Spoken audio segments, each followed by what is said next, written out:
today's exploration of suffering, we embark on a journey to cast a new light on one of life's most perplexing questions. Why do we suffer?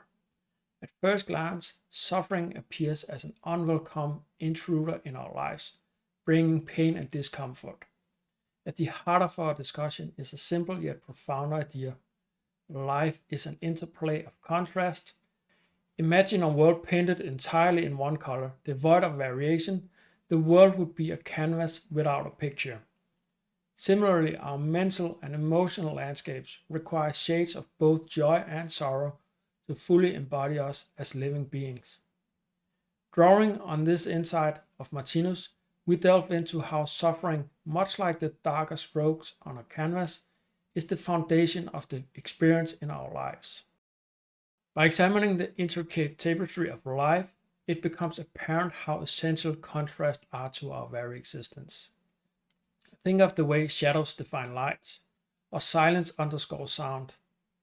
These contrasts are not merely poetic musings, but the foundational principles of our experiences. In this segment, we are about to embark on a journey that challenges our traditional perception of suffering. We will explore how suffering, much like the darkness that makes stars visible at night, is a necessary contrast that enables us to be something as fundamental as living beings. Without the contrast between the pleasant and the unpleasant, there is no life experience. So why is that? All thoughts are to some extent either pleasant or unpleasant. So if there were no unpleasant thoughts, there would be no pleasant thoughts, because there would be no contrast. This is the key part of the argument. If there are no pleasant thoughts or experiences, then there would be no thoughts at all, because there would be no contrast to experience. Thought is an expression of life, so with no thoughts, there would be no life. If there is no unpleasantness and no suffering, then there would be no life, basically.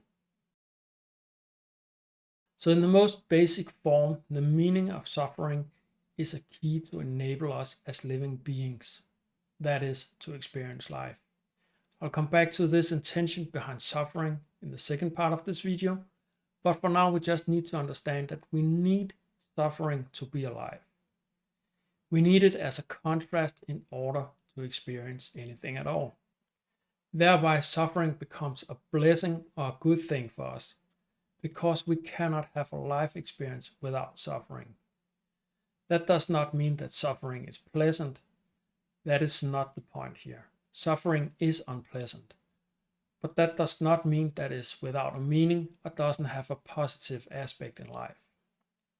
It might sound a bit insane that suffering in the big picture can be a good thing. So let's look more into what this big picture is in the first place. We find that something pleasant requires the experience of the contrast, that is, the unpleasant is a prior experience and vice versa in order to experience at all. That is, that unpleasantness requires a prior pleasant experience in order to be experienced, and that goes the other way around. So a pleasant experience also requires an unpleasant experience. Therefore, there cannot be a first experience, because they are depending on each other. Every experience that we have in our lives requires a prior experience to happen. Consequently, there cannot be a beginning to our experience of life, and we therefore have an eternal life experience. This is the gist of one of the arguments for eternal life. Not an eternal life that starts and goes on forever, but a life that has never started and will never end. You can check my video about eternal and eternal life.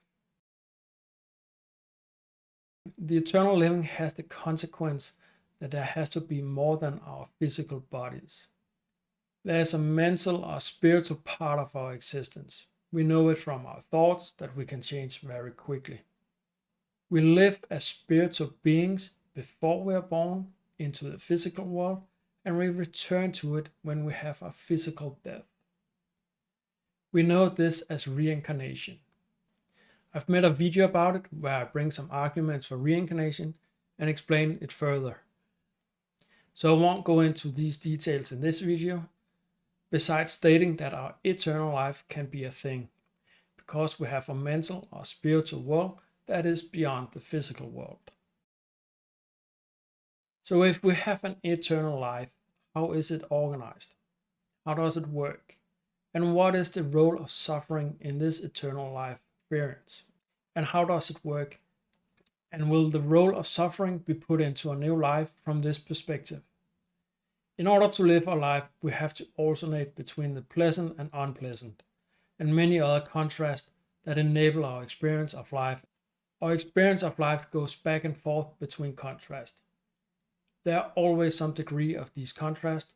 Sometimes we get them in smaller variation, but there are also times where these contrasts culminate in the most contrastful experiences. This is not something that happens in a single physical life, but happens over a long period of time that involves both physical and spiritual life. The alternation between the contrasts makes up a circular process that goes back and forth between the contrasts. We go from one contrast to the other, and all the variations in between, where both contrasts are present to some extent. This begs the question if there are any variation to this continuous alternation between contrast, or we have repeatedly experienced the same thing over and over again. Martinus states that we are not reliving the same specific contrast. We evolve over time, so the life we live and experience becomes at a higher and higher level for each of these rounds in the circle. The fundamental principles are the same in the circle, but the way we experience the outcome of them changes. This happens because our abilities and skills become more and more developed, so our life experience also becomes more and more developed. So it's not the same circle that we experience each time we go through it. It's like night and day. We have the contrast in the night and day. They are in principle the same every day, but in the details each day is different. That is the same with huge circles. Each round in the circle is the same in principle and somewhat similar in the details, but not the exact same experience. Each round in the circle is at a higher level, so it actually becomes a spiral because it keeps expanding. It never shrinks or goes backwards in development, so it never comes back to the former circles. Furthermore, this spiral has no start and no ending because, as we discussed earlier in this video, eternal life has never started and will never end. And the same goes with this spiral. It has never started and will never end. A lot can be said about this eternal spiral that is happening, but that is for another video where I will go into what the physical world is and what the spiritual world is. And I should also say that this is actually not something I have experienced firsthand. This is something I got from the author Martinus, and I'll post some link about him in the description. So what I should say is that the unpleasant and suffering part of the spiral is only a minor part of the spiral. It's a short period where we experience the contrast of pleasantness to renew our consciousness. So most of our eternal life is a pleasant experience. And all of it is good in the sense that it enables us to live our eternal life. The meaning of suffering is that we can keep living and keep expanding our life experience. So in that sense, it's a good thing for us, but it's an unpleasant good thing. This also enables Martinus to claim that everything is very good. The unpleasantness is good and the pleasantness is good.